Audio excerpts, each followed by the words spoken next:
Boa tarde. Desafios como emagrecimento, melhorar a saúde e a situação financeira, uma transição na carreira. Tudo isso pode estar na mente das pessoas, tanto de forma positiva como negativa. Só que o ser humano muitas vezes não para pensar que possui a capacidade de transformar-se. Por isso, a importância de encontrar profissionais capacitados em levar a ação e colher os resultados propostos. Esta é a função do coach. E o papel de Betânia Machado, uma ourofinense, que retornou de São Paulo ao Ouro Fino depois de 21 anos. Boa tarde, Betânia. É um prazer tê-la aqui no Espaço Livre da Difusora. Boa tarde, Lu. Boa tarde, ouvinte da Difusora. Primeiro, quero agradecer a oportunidade, minha admiração ao seu trabalho, que está aí na casa de todo mundo, né, com seu carisma, sua alegria. E ao ouvinte da Rádio Difusora, um grande abraço e estou aqui à sua disposição. Betânia, você já fez uma participação com a gente na Rádio Difusora nas eleições. Conta pra gente como é que foi essa participação, lives, acompanhando todo o processo eleitoral e como é que foi isso pra você? A Rádio Difusora é um lugar para mim que é da minha infância. Eu sempre tive grande admiração. Quando eu voltei para Ouro Fino, eu procurei a rádio para fazer propaganda na rádio. E eu me encantei de encontrar tantas ourofinenses queridas e a Marise me convidou para fazer parte da equipe que ia cobrir as eleições. E eu aceitei de bom grado. Para mim, as eleições é um tema que a gente gosta muito. O ourofinense participa muito ativamente. Eu, além de ser coach, né, que é o motivo da gente estar se falando aqui hoje, eu também sou publicitária. Eu sou formada em comunicação social, então a Marise viu ali uma oportunidade de eu estar com vocês, mas nada que seja alguma coisa para mim, eu não entendo muita coisa de política, eu estava ali muito mais com o intuito de estar com vocês, aprendendo com vocês, mas foi isso.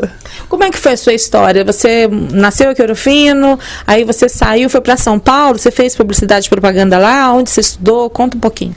Eu saí daqui e fiz publicidade e propaganda na PUC, em Campinas. No terceiro ano eu passei no processo seletivo numa multinacional da área financeira.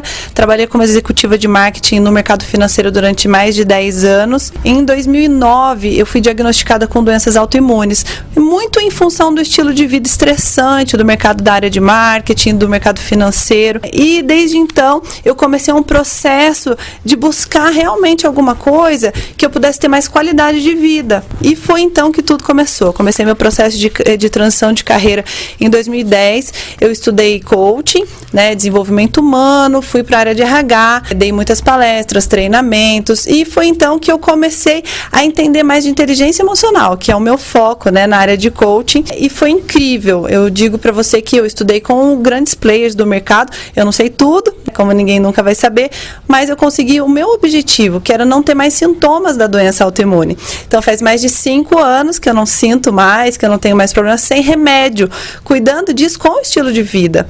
E foi aí que aconteceu também o processo de emagrecimento. Nesse meio tempo... Peraí, calma, não vou falar do emagrecimento não. Quais foram os seus mentores nessa época? Eu comecei estudando pelos pensadores da Harvard, né, como Daniel Goleman. Eu estudei na Academia Emocional, então a minha grande mentora brasileira é a Suzy Fleury. Saindo do entendimento da inteligência emocional, eu fui estudar Life Coaching na Sociedade Latino-Americana de Coaching com Sullivan. Aí lá eu fiz coaching executivo, que é muito focado em desenvolvimento de competências. Fiz até o Master, que é a foco em inteligência emocional, digamos que é a parte mais profunda do entendimento do desenvolvimento humano. Depois eu estudei com Augusto Cury. Ai, que show! Por fim, eu também estudei com Anthony Robbins, quando ele veio para o Brasil, e foi uma experiência incrível. Além disso, eu estudei com os players do Brasil, né, como o Paulo Vieira, enfim, com outros players brasileiros aí que são bem conhecidos na área de coaching também. Aí veio a sua transformação, conta pra gente. Exatamente, foi aí que tudo começou. Em 2015 eu já não tinha sintomas da doença e aí eu comecei a ajudar as pessoas a terem resultados ótimos. Como eu vim do mercado de comunicação e marketing, eu comecei a ter muita abertura em empresas, né? Então eu dava treinamento no Carrefour, em empresas da área de construção, né, como grandes construtoras, em bancos, e foi muito legal essa carreira. Só que eu tinha uma questão, eu brigava com a balança, eu conseguia saber tudo para os outros, mas na parte do emagrecimento eu continuava brigando com a balança. Foi então que eu decidi fazer faculdade de nutrição. E entendendo entendendo do ser humano do ponto de vista mental e também nutricional, eu consegui fazer um bem bolado muito bom e eu consegui emagrecer 30 quilos.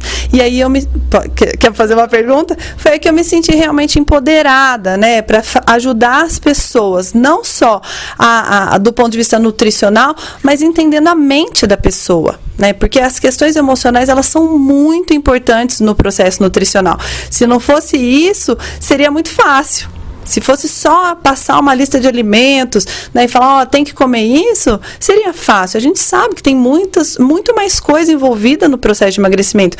Foi aí que eu também tenho um programa, né, de emagrecimento que é bem completo, que tem alguns pilares, como atividade física, né, com um profissional da área, a parte nutricional e também a parte mental, tudo em um único programa. Você ficou nesse processo de palestras em vários locais e ainda gordinha por quanto tempo? Por 5 anos. Então, nesse período, a gente pode falar que casa de ferreiro, espeto é de pau. Exatamente. Eu falava sobre inteligência emocional, mas eu brigava com o peso, né? E é até difícil também para as pessoas que assistiam você e falavam, nossa, mas como é que ela é assim? Às vezes eu fico até na dúvida, né? Porque era uma coisa que você estava vencendo. A gente vai vencendo a cada dia. Todos os dias, Lu, a gente está vencendo alguma coisa, né? É como a gente estava falando antes da entrevista. A gente nunca vai passar por um processo. Se a gente não tiver uma meta clara, a gente se perde também no processo de autodesenvolvimento, né? Então, a primeira meta que eu tive foi não ter sintomas de doença autoimune. A primeira coisa que eu conquistei, nessa época eu ainda brigava com a balança. Tanto que quando eu engravidei, eu cheguei a pesar 110 quilos. E depois da gestação, eu comecei a perceber que só não ter sintomas da doença não era o suficiente. Eu queria ter liberdade também, né? A questão da cura já era uma questão de liberdade para mim. Mas vestir a roupa que eu quisesse, né? Eu sou bem alta, né? Quem me conhece sabe. Então, assim, eu vestia a roupa que me servia na loja e não a roupa que eu queria. É difícil para as pessoas que têm o plus size, né? Porque não tem a roupa da moda. Exatamente. E aí eu comecei a me perceber nesse sentido, né? Ter um encontro, né, com o meu eu mais feminino. Depois que veio a maternidade, eu decidi me tornar a melhor versão do ponto de vista físico também, né? E foi então que eu decidi. E em 6 meses eu emagreci os 30 quilos, né? Que todo mundo fala, Betânia, como você emagreceu os 30 quilos, né? Muitas vezes a pessoa tem um gatilho que levou ela a ser daquela forma que ela se transformou, um paradigma que ela tinha lá na infância dela, e toda vez que ela vai tomar uma decisão, para e volta atrás naquilo. Sem dúvida.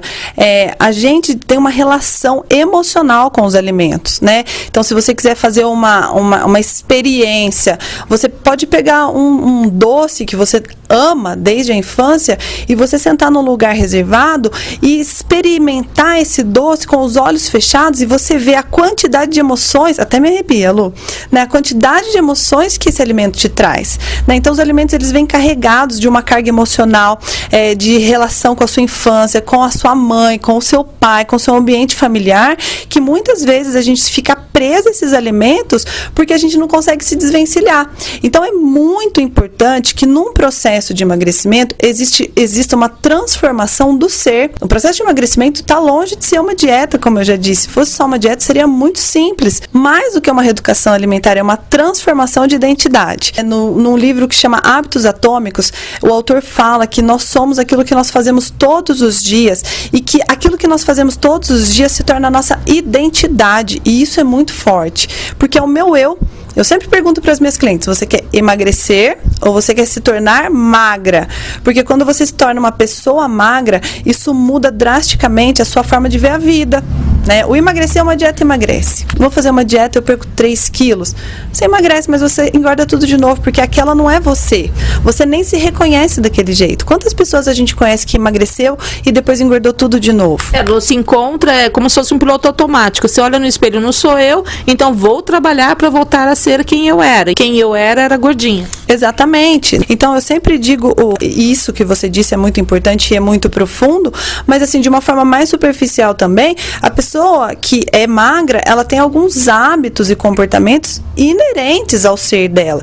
A pessoa que vai no supermercado e ela é magra, ela tem uma lista de supermercado. A pessoa que está acima do peso, ela tem outra lista de supermercado, né? Pode parecer bobo, mas se eu passar minha lista de supermercado para uma pessoa que está num processo de emagrecimento, ela vai ficar chateada, né? Porque não tem as coisas que ela gosta de comer. E é justamente isso que eu digo, que hoje eu não me proponho a ajudar as pessoas a fazerem uma dieta, mas ajudar as pessoas a fazerem um processo de transformação para que elas se tornem uma outra pessoa muito mais feliz, muito mais satisfeita com a vida, com muito mais autoconhecimento nesse processo. Por quê? Porque se ela fizer um processo de emagrecimento onde a vida dela se torne uma vida chata, que ela coma coisas ruins e tenha dor, ela vai fugir do processo. Principalmente a dor, né? E a gente tem que lembrar que nós somos perfeitamente imperfeitos. Ah, sem dúvida! E a beleza está na imperfeição, né? Então, eu não tenho a menor dúvida disso. O processo de transformação não é para transformar você ou outra pessoa numa pessoa perfeita. É para transformar o seu eu num eu mais forte, que ajude você a conquistar os seus sonhos, os seus resultados, né? A perfeição não existe. Eu hoje passo por uma fase de gordinha, já fui magrinha. Então, assim, você experimenta algumas sensações que você não experimentava antes. Sentar numa poltrona no ônibus ou no avião, você já precisa se acomodar melhor. Ou então, assim, se você for numa van, numa lotação, você briga com outra pessoa pelo espaço. Se torna uma coisa mais dolorosa também.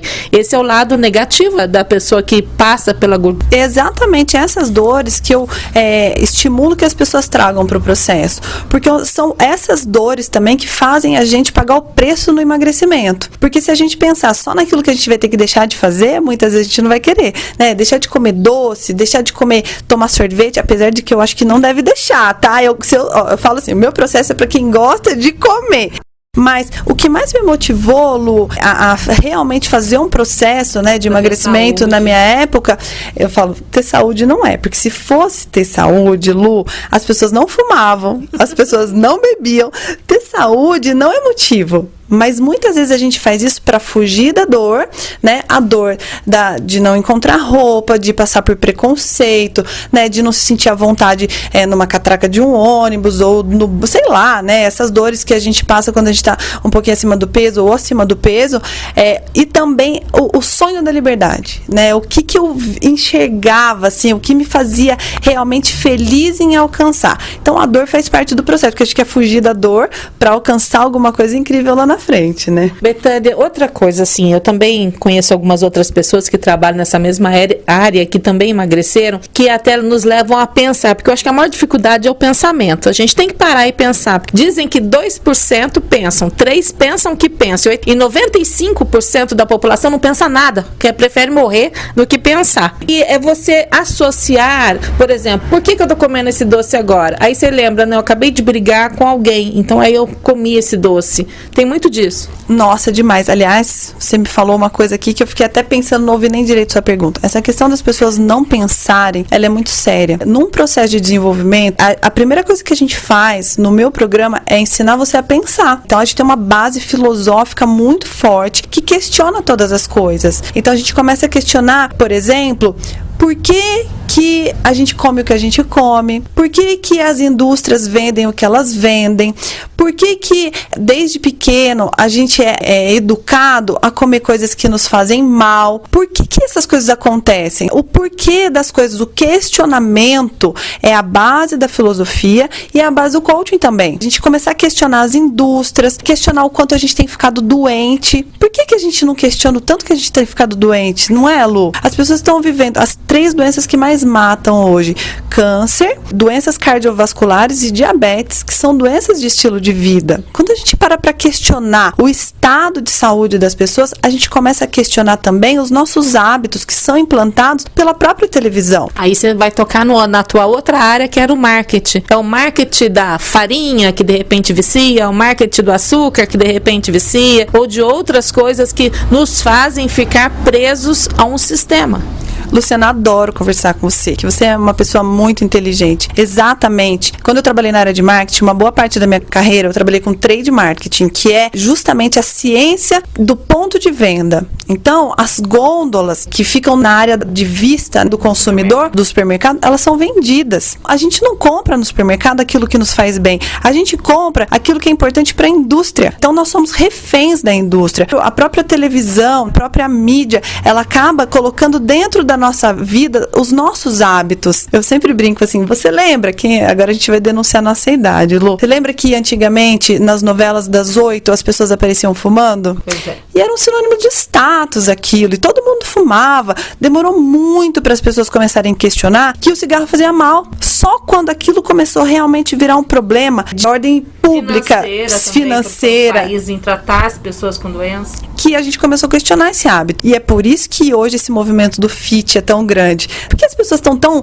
entre aspas, neuróticas com ser fit, exatamente o que aconteceu na época do cigarro, né? Porque começou a ser um problema de calamidade pública. E hoje as questões de emagrecimento se tornaram esse problema também. É por isso que está tão em alta esse assunto. Então isso me remete muito à minha carreira de publicitária, que eu tenho muita autoridade para falar, porque eu atendi grandes indústrias, como a Unilever, e eu vi essas gôndolas sendo vendidas para o varejista e a gente chega lá e compra. Você pode ver que quando você chega num supermercado, as gôndolas, em especial em São Paulo, que os supermercados são enormes, para você chegar na parte de hortifruti, seu carrinho já está cheio. E quando você chega, você já está cansada, você vai embora, não é? Tem toda a questão também das cores que levam a pessoa a querer aquela coisa, do jeito que a embalagem é feita. Exatamente. Então, é tudo muito estudado. Muito. Existem grandes especialistas e foi também um dos motivos que me adoeceu, sabe, Lu? Eu ver toda aquela ciência do marketing voltada, no final das contas, por dinheiro. E eu acho que a gente tendo essa consciência, essa base da filosofia que faz com que a gente questione todas as coisas, mudam os nossos paradigmas da alimentação. Hoje, o que eu escolho para minha família não é o que a televisão me vende, mas é o que eu sei que é bom, porque eu estudei o que é um carboidrato, eu estudei o que é uma proteína, eu sei o efeito de um alimento industrializado no meu corpo. Então, no meu processo de emagrecimento, no meu programa de emagrecimento, é muito mais do que você simplesmente saber o que você come, mas você questionar os paradigmas alimentares que a gente vive hoje. Por isso que fala que o conhecimento liberta. O conhecimento liberta, com certeza. Mas se o conhecimento só libertasse, Lu, a gente não teria profissionais da área da saúde, especialistas em nutrição acima do peso. Não é só isso. Aí precisa da ação com coaching. Aí precisa de ação com coaching. E como que você atua com as pessoas, Betânia? As pessoas entram em contato com você, elas fazem sessões? Sim, eu tenho as sessões de coaching que funcionam no geral em processos de 8 sessões, mas eu também tenho os programas, os meus cursos fechados que as pessoas adquirem. Esses são online? Esses são online. Eu tenho um diferencial que, assim, eles são online, mas com muita vida, né? Porque a gente está no momento de tecno-humanização. Eu não gosto das coisas 100% online. Eu acho que apesar da gente poder usufruir da comodidade de fazer cursos dentro da casa da gente, a gente precisa de um fator humano ali envolvido. Porque quando a gente fala em desenvolvimento humano, a gente está falando de um ser humano. Então, sim, o meu programa é 100% online, as pessoas podem assistir na comodidade da casa delas, mas tem muito fator humano também. Eu estou muito presente nos processos e eu tenho uma equipe também de mentores e coaches envolvidos no processo. Isso às vezes é ao vivo ou muitas vezes gravado? Todos eles são ao vivo, mas todos eles ficam gravados também. Então a pessoa pode estar nas sessões ao vivo diariamente, mas elas recebem os links para, caso elas não possam ver ao vivo, elas veem gravado. Tem algum grupo tipo Alcoólatras Anônimos, que todo mundo, por hoje eu consegui não comer açúcar? Sim, nós temos o programa, um dos pilares do programa é justamente o grupo de apoio, né? Pode parecer bobagem o grupo de apoio, mas hoje a gente tem um grupo no WhatsApp para apoiar as pessoas no dia a dia, porque a questão da influência é muito grande. Muitas pessoas falam assim para mim, Betânia, eu não consigo emagrecer porque o meu marido não me apoia, porque eu tenho uma festa no final de semana, e a gente não pode parar a vida para emagrecer, a gente não pode perder a nossa relação social, né? Peraí, deixa eu ir para o outro universo onde ninguém come para emagrecer, isso não vai existir. O grupo de apoio, na verdade, ele nos fortalece para que outras pessoas que estão passando pelo processo e estão fortes nesse processo me ajudem a superar a influência externa, que é muito forte. E no final das contas, as pessoas acabam ficando tão fortes nesse nosso universo que elas acabam influenciando o lado de fora. Então eu tenho muitos casos de amigas que trouxeram novas amigas, pessoas que trouxeram trouxeram o marido, que revolucionaram o estilo de vida dentro da casa delas. E isso acho que é o mais incrível de tudo, né? Quando a pessoa leva esses conhecimentos para casa delas e revoluciona a alimentação da família, né? O estilo de vida da família toda. De forma positiva. E isso, você está falando de emagrecimento, isso também pode ser colocado na questão profissional, num boom que ela queira dar, numa virada de mesa, e em outras áreas também. Sim, com certeza absoluta. O coaching em si, ele é uma metodologia para a pessoa atingir resultado. Então, sim, eu tenho um programa de emagrecimento, mas o coaching, pelo coaching, ele é um método para você ter qualquer tipo de objetivo. Betânia, eu quero dobrar o meu salário. Essa é uma meta. Existe um processo para atingir esse resultado. Claro, não é um milagre, mas o coach te ajuda. Betânia, eu quero melhorar o meu casamento. É uma meta. Eu quero ter mais saúde física. Quero perder 30 quilos. É uma meta. Tudo que você tiver uma meta tangível e com prazo é plausível de um processo de coaching. Betânia, você saiu daqui de Ouro Fino, foi para São Paulo. Por que voltou? Foi assim, no meio da pandemia, um domingo à noite, minha mãe me ligou e falou: Betânia, não estou me sentindo bem. E eu vim com uma malinha achando que ela estava com labirintite e desde então nunca mais voltei. Eu cheguei aqui em torno do dia 20 de julho, eu não voltei mais para São Paulo. Nesse inteirinho, a minha mãe teve Covid, o meu tio faleceu de Covid, né, infelizmente. E, Lu, eu que já estava trabalhando online, eu repensei o que era realmente importante para mim. Eu que já tinha ficado 21 anos, fiquei pensando se minha mãe tivesse falecido também, né? Eu não curti nada minha mãe, né? Eu já passei mais tempo fora de Ouro Fino do que aqui. E nesse momento de vida eu tive a oportunidade de conseguir fazer as duas coisas que são importantes para mim: ter a minha carreira e poder estar aqui também em Ouro Fino, né, com as pessoas que eu gosto, com a minha família, sem ter que abrir mão das coisas que eu tinha em São Paulo por conta da carreira, né? Porque eu fui para lá para trabalhar, né? Eu fui lá para me desenvolver. E hoje, com esse mundo globalizado, a gente não precisa mais ficar longe. Eu posso estar aqui, mas ter uma oportunidade de estar estudando, de estar me desenvolvendo, de estar trabalhando numa grande metrópole, com uma cabeça de uma metrópole, sem precisar estar presente lá, mesmo porque São Paulo está vazio, né? Então, eu vim para ficar com um ano, né? Eu sou casada, foi um grande baque pro meu marido. No meio da pandemia, eu falei: olha, a gente vai ter que ficar um ano aqui em Ouro Fino, porque eu achei que minha mãe fosse demorar para se recuperar, né? E ela tá se recuperando muito bem, graças a Deus, mas eu falei: vamos ficar um ano. A graça de tudo isso é que ele não quer mais ir embora. Ele tá adorando. A Covid, de certa forma, fez vocês repensarem a vida e ter uma vida com mais qualidade também. Sem dúvida, a gente tá amando. A Mel, minha filha, né, não quer mais ir embora, tá adorando, fala que aqui ela tem as primas dela. Então a gente tá feliz aqui. Eu gosto muito daqui, gosto muito das pessoas daqui. Eu não posso afirmar que eu vou ficar aqui para sempre, né? Porque mas é uma fase. Mas é uma possibilidade caso a pandemia perdure por muitos anos ainda. Betânia, tempo. A gente tá no fim. Suas considerações finais. Lu, só tenho a agradecer, né, pela receptividade da Radiodifusora, sua, das pessoas de Ouro Fino. Aí eu falo que a gente aqui em Ouro Fino, a gente tem a oportunidade de ter os melhores amigos, ir embora e voltar e encontrar os nossos amigos do bem, né? Então eu tô muito grata nessa nova fase de estar aqui, estar reencontrando as minhas amigas, a minha história, a minha identidade, podendo contribuir com a cidade também, com o que eu aprendi lá fora. Então essas são essas minhas contribuições. Obrigada, Lu, obrigada por estar me recebendo aqui. Um beijo para todo mundo. Contato seu, se alguém quiser, né, de repente, um tratamento coach aí. Eu trabalho muito fortemente emagrecimento no meu Instagram, que é Betânia Machado Oficial, e o meu WhatsApp ainda é 011, né? 11 9 49 66 9300. Então, Instagram, Betânia Machado Oficial. Lá no link, eu tenho na minha bio, tem um link com os meus cursos lá que estão disponíveis. E meu WhatsApp 11 9 49 66 9300. Mais uma ourofinense de sucesso aqui conosco agora. E você continue na nossa programação. Agora com Vale Tudo, apresentação de Paulo Henrique. A todos uma excelente tarde e até amanhã, se Deus permitir.